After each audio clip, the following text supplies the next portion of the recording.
What's up mga ka-Mike? Today I will teach you how to fix your laptop with black screen issue. Welcome to Mike Tech TV.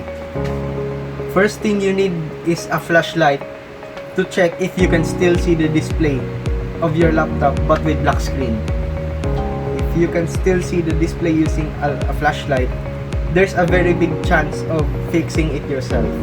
Next thing you will do is to open your LCD display and look for LCD Inverter board. It is usually placed on the bottom part of the LCD.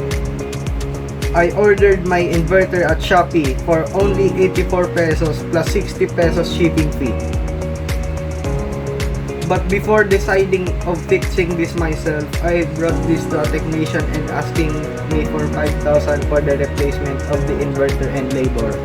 This is the original inverter board from my laptop. This is the inverter board that I bought at Shopee. Much longer than the original.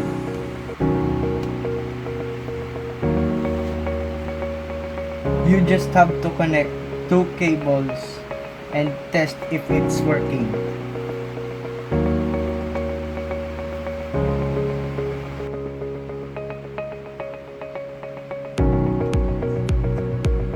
You see, it's working.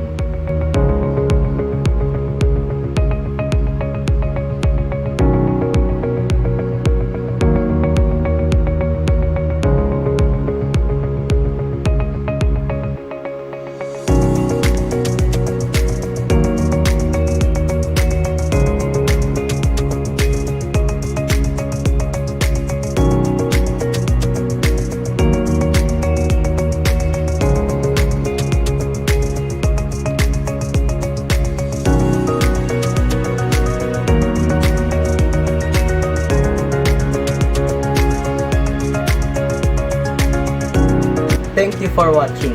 I hope you learned something today. Watch out for my next tech videos.